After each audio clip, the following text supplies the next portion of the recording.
Time now for Rocky Jordan.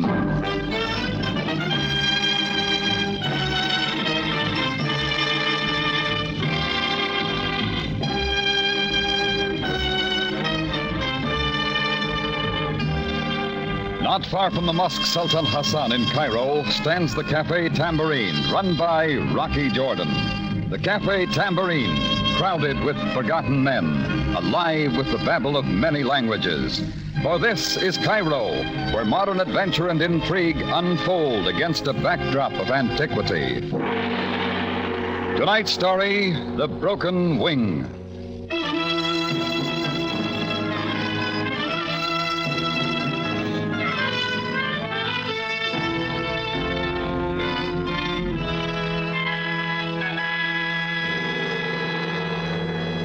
There's a saying I've heard around Cairo that all a man needs for happiness is good food and good companions. Me, I add one thing more. That's lots of sleep. So naturally, I don't like it when somebody comes pounding at my tambourine door at 2 o'clock in the morning.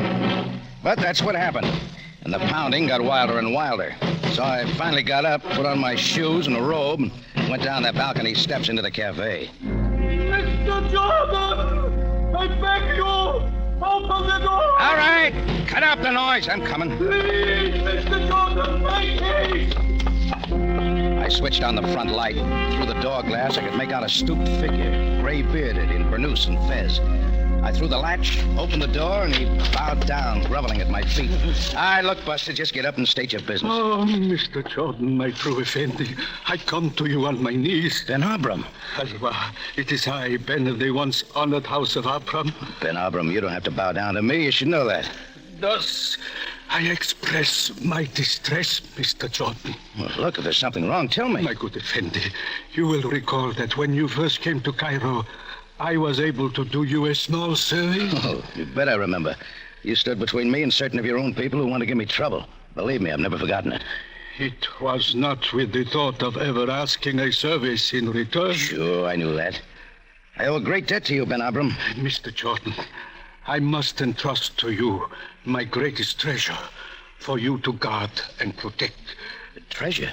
Well, sure. There are many things I cannot explain to you, my Effendi. You must only trust. Well, I trust you just as you trust me. It has been written, a promise is a man's most priceless gift. You have my promise. Now, where is this treasure? Allah be praised. Wait here but a moment. Then Abram ducked quietly down the sidewalk to a dark doorway. In another second, he was coming back. But this time, he wasn't alone. Just 2 steps behind came someone else. I didn't see who it was until he stepped aside to tenderly draw her before me.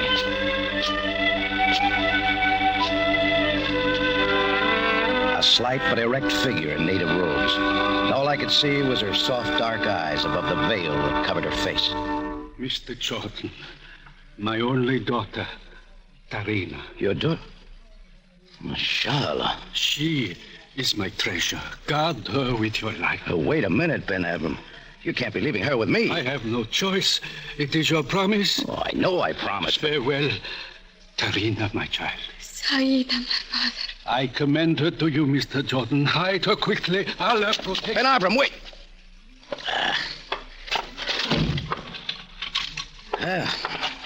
Beats anything yet. My master is not pleased. Oh, everything's just fine. Great.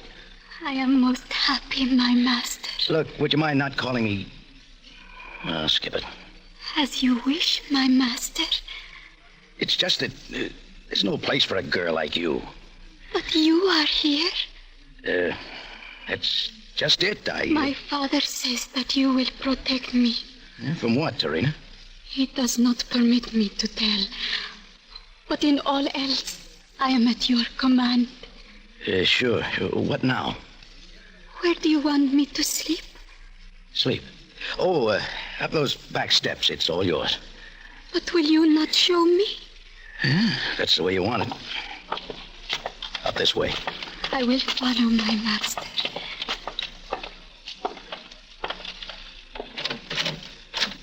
There's the bed. Fresh sheets are over there. Where will you sleep?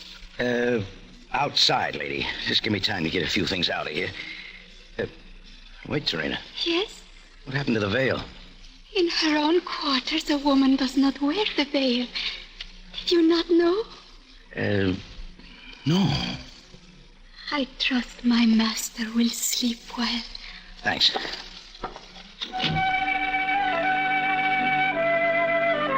Then I was outside, but I still had my problem. A girl with the innocent round face of the Nile people a foreigner rarely sees. A face that trusted me for protection. From what, I had no idea. I started for my office downstairs, then changed my mind and bedded down on the stair landing just outside the door. The floor was hard, and the strange puzzle that had been handed me didn't help with the sleep. But I finally dozed off. I slept for maybe 2 hours, and I was suddenly sitting up wide awake. I slammed the door open in time to see 2 big robed figures coming in through the shattered window from the adjoining roof. I made a dive for the first one. It was like tackling a stone pillar. He wrestled me more like a bear than a man. I got a lucky chance, and he went over my head and I was set for the second one, and my fist drove him back. He lunged at me. I ducked and let him go by and turned to meet number 1. My master, the chair! I saw the chair coming down, but I was too late. It caught me above the left ear. I was on the floor telling myself to get up, only I didn't. When I finally cleared away some of the cobwebs, the room was empty. From below, I heard the crash of a door being broken open. I threw on some things in quick time, was down through the cafe, through the open door, and out onto the street. Far off down the dark street, I heard running footsteps, and I followed. They were always far enough ahead so I couldn't see. When I reached the Sharia Ragoon, they were still nowhere in sight. I hesitated, and I stopped as a little form moved out of the shadows. Bakshish, Effendi. Bakshish for a poor blind man. How much does it cost to see a few things? Oh, Effendi, I am a helpless man, very poor. A couple of big Egyptians with a girl. Which way they go? But the dark, it is everywhere. I see nothing. No bakshish. Yeah. This help? Piastres. But wait, Effendi, wait. Come on, you don't have to test them. They're good. As you say, Effendi, they are genuine. What do you see now? Only 2 piastres. There's some more, but not till you tell me. Suddenly the eyes of this humble man pierced the veil. I'd make it 4 piastres. They went into that great white house over the Nile. Now, dear, go buy yourself some carrots. Nota Shakir. Back here. Back here.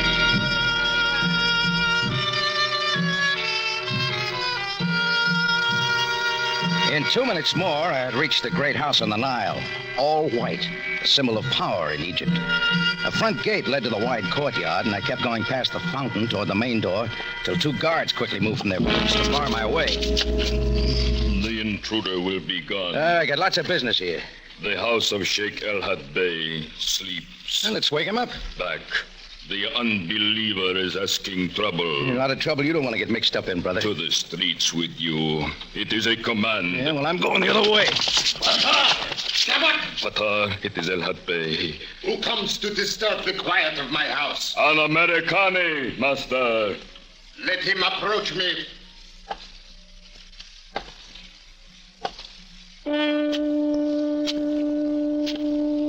The guards let go of my arms, and Sheikh El-Had Bey waited on the steps before the door. I couldn't help being fascinated with what I saw. Not the colored robes, or the fez that topped his slim face, accented by a well-clipped beard.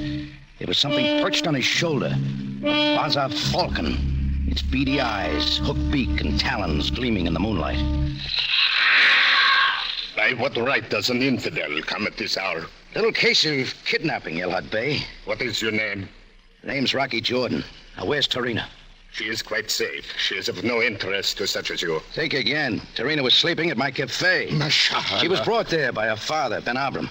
I promised to protect her. You know what a promise means. It was not yours to give. But you admit Tarina was brought here against her will. By the orders of my honored nephew, King Al-Jarus. I, as his guardian since the death of his father, give my blessing. Your nephew sent those 2 muscle boys to drag the girl from her bed? It was his right. Yeah, well, not in my books, El-Had Bey. Mr. Jordan, it is obvious you have much to learn of the ways of the East. Until then, you had best accept my word. What about Ben Abram's word? It is like dirt at my feet. Supposing the police get wind of this, what'll they think? May I suggest that you go now and find out? And leave this house in peace. Yeah, not till I see Tarina and get her story. You will not defile her again by your presence? Let her decide that. Then I have no choice. Batar, Shamak! Throw this unbeliever into the street. I master. I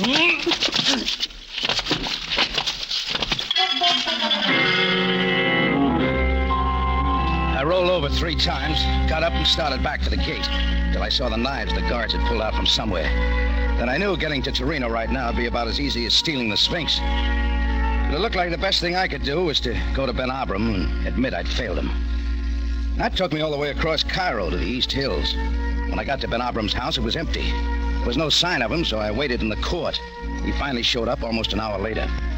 He came staggering in at the point of exhaustion. Great red marks across his face and his robe spotted with blood. I got to him and helped him to a bench. Please, my friend. My welfare is nothing. But you've been hurt. Look, I'll get you to a doctor. No, tell me of my daughter. Why do you not guard her? I've got bad news, Ben Abram. Oh, tell me quickly. Tarina's in the house of El Had Bey. It cannot be. I know, I promised, but 2 men got in from the roof. They were a little too much for me. They got her away, and I followed them to Sheikh El Had Bey's house.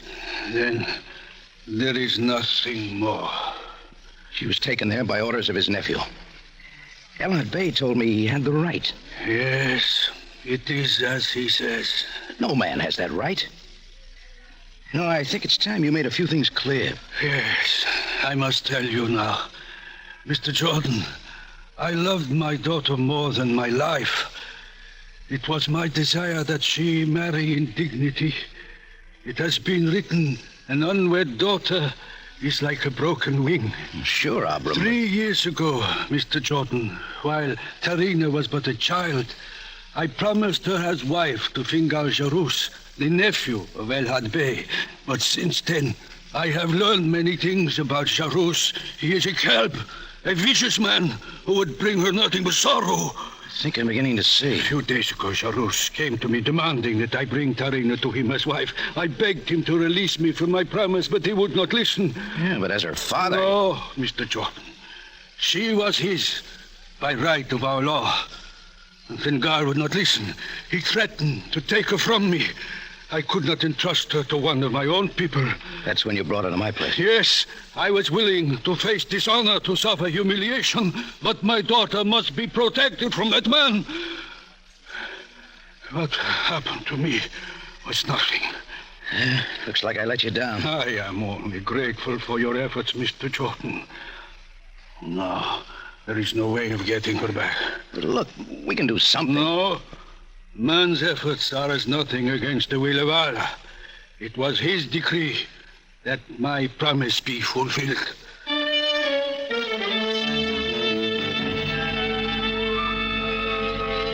I tried a couple of arguments, but all I met with was despair. I could tell Ben Abram wanted to be left alone, so I finally walked away. Just as I reached the gate, a black limousine pulled up. The back door opened, and after carefully adjusting his fez, out stepped Captain Sam Sabaya, Cairo Police. You will stay with me, Jordan. What's the complaint, Sam? You will learn in good time once I have talked with Ben Abram. He's right there in the courtyard. Come along.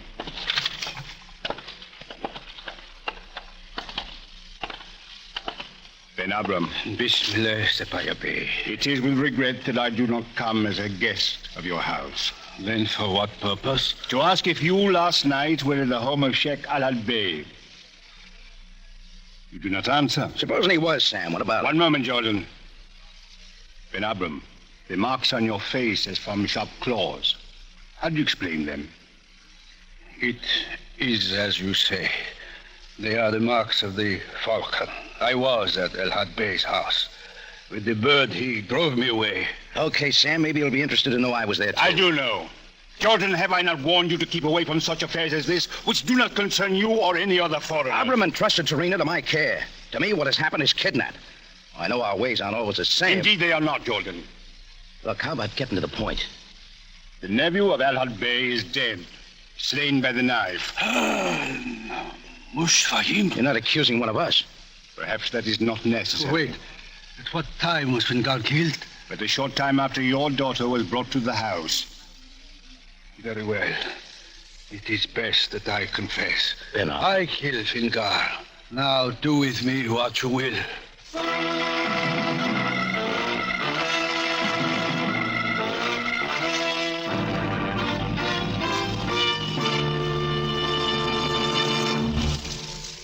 You are listening to The Broken Wing, tonight's adventure with Rocky Jordan.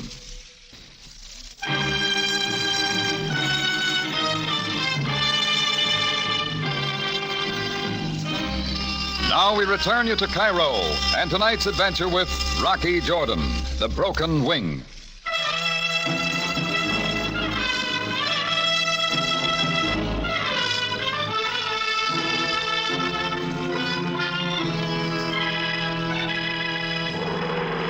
Well, ordinarily I don't mix in family feuds, especially in Cairo.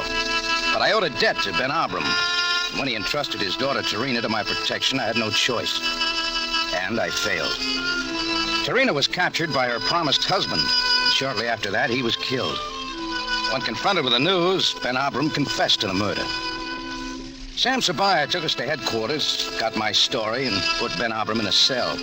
Then he let me stay with the old man for a few minutes, and I tried to get some sense out of him. My good Effendi, it is for the best. I don't see it that way, Ben Abram. But you must not concern yourself about me. I just don't think you're a man who would kill, that's all. Mr. Jordan, can you not see? What does murder mean to a soul that is already lost? Tarina is now free from the rash promise I once made. Look, you still have time to change the confession. No, please leave me now. I ask but one thing of you. Yeah?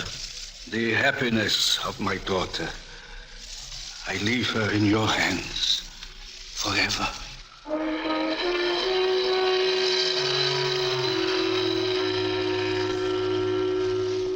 I left him then. Ben Abram had given me a tall order, but I had to do what I could. Anyhow, I wanted to clear up a few things in my own mind, so I went back down to the big white house of Sheikh El-Had Bey on the banks of the Nile. There was a steady stream of friends and relatives going in by way of the court. The Bey was there at the door, greeting the mourners, the falcon still perched on his shoulder. Have I not sent you once from this house? I just came back to set things right, El-Had Bey. At another time, Jordan. My most gracious El-Had Bey. What would you have, woman? It is I whom you summon. For a few pieces of silver I come to mourn for the departed one. It is well. Take the silver. Retire now to the upper chambers and wail with the others. Mr. Shakir. Anamale. Anamale. A moment, woman. Your grief is most restrained. Perhaps a few more pieces of silver. The Bey is most generous. Anamale. Squires. Hey, now, how about a word with me, eh? Have you not gone? I just want you to know getting mixed up in this wasn't my idea. You have come to tell me that. Sheikh El-Had Bey, the last thing I want to do is meddle in the affairs of your people.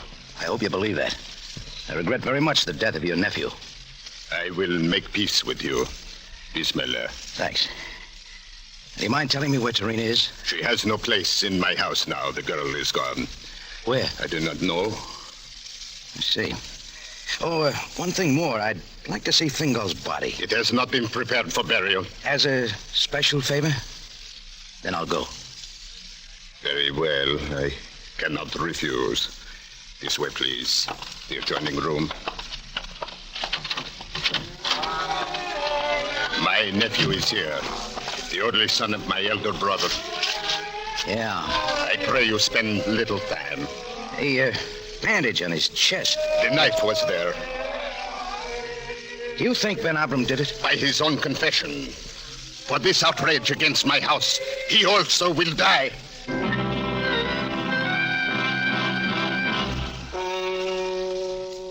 Well, I took my cue and got out. El-Had Bey had no reason that I could see to lie about Tarina, and I knew she wasn't there. But there was no stopping now, till I'd found her and set Ben Abram's mind at rest. I took the long trip back out to Abram's place, but Tarina wasn't to be found. I tried a few people I knew were Abram's friends, and they'd seen nothing of her. For an American man to find a veiled Muslim girl poses too many problems. And I was finally back at Ben Abram's cell, telling him his daughter was gone. You must find her, Effendi. Where would she be? What's she hiding from? She is a tender child, only frightened. This has been a terrible ordeal for her. You still say you killed Fingal? There was no other way. Can you not see? I had a look at Fingal. I'm surprised you went for his throat. It had to be done quickly. The knife at the throat is certain. Ben Abram, you got a promise for me. That still stands. But from now on, I gotta have the truth. I do not understand. Fingal was stabbed in the chest. Only you didn't know that. Not the throat at all. It does not matter. Well, it does to me. Now, come on, admit it. You didn't kill him. Say what you will. I thought so. You're covering for Tarina, aren't you? You think she did it? She could have. Please forget this thing, Mr. Jordan. I am an old, disgraced man. She is young with a full life before her. But the fact that you didn't do it... I alone am responsible for her sorrow. Should I not pay the penalty? I'm not the one to decide that. Mr. Jordan, before Allah, I swear the guilt shall remain on my shoulders. That's when I left Ben Abram. From now on, it was up to Tarina. She'd have to make the choice. But right then, I was kind of beat. I went back to the tambourine, drew a beer from the tap, and went up the steps back to my room where I could do some thinking. Where I'd find Tarina or where the search would begin was anybody's guess. But when I opened the door to my room, that much was answered. I await my match. Tarina! Where have you been? It was the command of my father that I remain here. I return as soon as possible. But how? Nobody saw you. A veiled girl could not enter by the door of this place. I came as the others last night, by the roof. You sure know how to get around. My master, I would learn of my father. Where is he? He's in jail, Tarina, for the murder of Fingal. But what does my father say? He confessed. To me and everybody else. It is as I feared. I prayed to Allah it would not be so. Yeah, now it's up to you whether he stays there or not. I do not understand. I would do anything. So happens I know Ben Abram didn't kill Fingal. But you say he confessed. Is it not so? Only to protect you, Tarina. He thinks you did it. And maybe I do too. No, that is not true. I said it's up to you, Tarina. Keep quiet and you know what'll happen to your father. He thinks that'll make you happy, but I don't. My master, let me speak. It is true that my father gave me the knife, charging me to protect myself. When I was taken before Fingal in the house of his uncle, he swore he would have me as wife. It was then that I drew the knife. Let's have the rest of it. I drove it at his chest, but I am weak and he was strong. The knife only scratched him. He threw me back in great fury and left the room, shouting I should be taken to the harem. I did not see him again. You think anyone's going to believe that, Tarina? They have only to look at the wound, my master.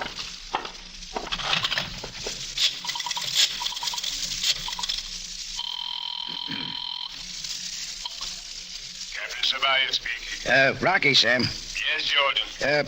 Has there been an autopsy on Fingal Jarus? Certainly not. For what possible reason do you ask? So you better do it, Sam. You'll find out some things. I will do no such thing. Besides, the burial procession leaves within the hour. Then get busy. There still may be time to stop it. Jordan, you know that cannot be done without cause. Oh. All you have to do is check on Sheikh El-Had Bey's background. He was quite a gambler, Sam. Find out how he stands financially. You'll get a surprise. What are you driving at, Jordan? Fingal was the only son of El-Had Bey's elder brother. Now they're both dead.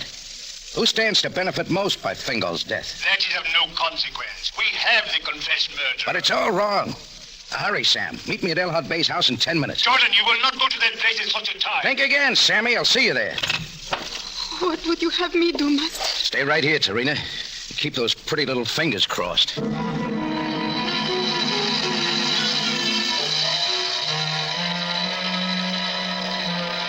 I was off again for the big white house of Sheikh El-Had Bey. This time I knew the reason why. In 9 minutes flat I was there, and I didn't make it any too soon. The funeral procession was already moving out across the court. They had a drum beating, and along with the wailers, all in all, it promised to be a first-class affair. Right in the lead came Sheikh El-Had Bey, falcon and all. Stand from the gate, Jordan. You're rushing things a little, aren't you, El-Had Bey? Can you not see the procession has begun? Why not the usual 3-day wait? Afraid the police will come nosing around, maybe? Silence. The infidel will not desecrate the dead. Yeah, by the way, just how did Fingal die? By the knife of Ben Abram. Sure. You want your nephew buried real quick so everyone will keep on believing that, right? Of what do you speak now? Supposing an autopsy proved the knife wound was nothing but a scratch. You knew Tarina tried to stab Fingal, but didn't kill him. So you decided to finish the job. Guard your words, Jordan. How'd you do it, with poison? Well, it's easy to find out, Elhud. The main thing is you knew the blame would go to either Tarina or Ben Abram. You didn't care which. And you'd have the family wealth. Guards, remove the lying infidel. They needn't bother. I was just going for a chat with the Cairo police.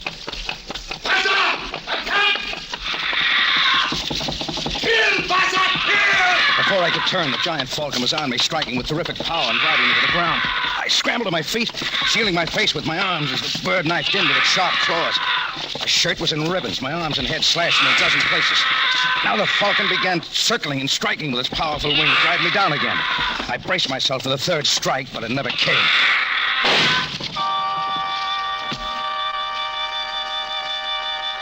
There was just one shot, and the winged killer lay dead at my feet.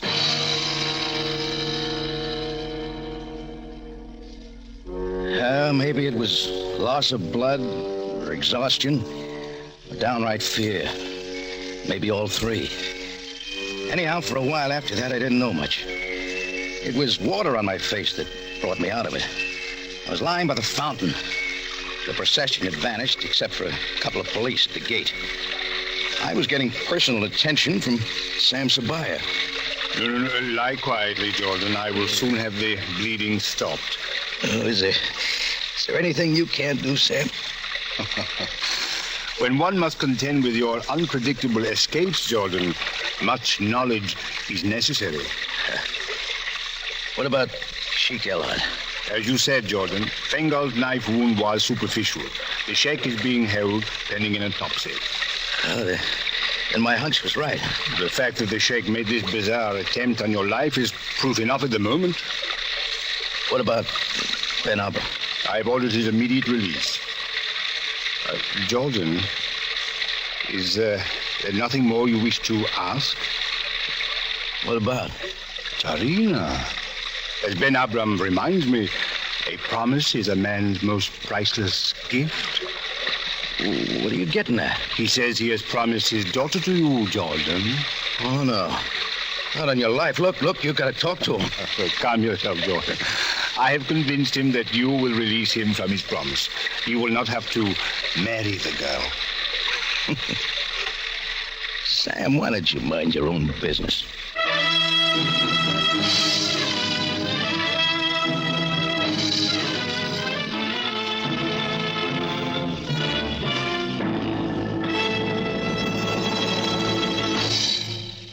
It's CBS again at this same time next week for another story of adventure and intrigue when we take you back to Cairo and the Cafe Tambourine, run by Rocky Jordan.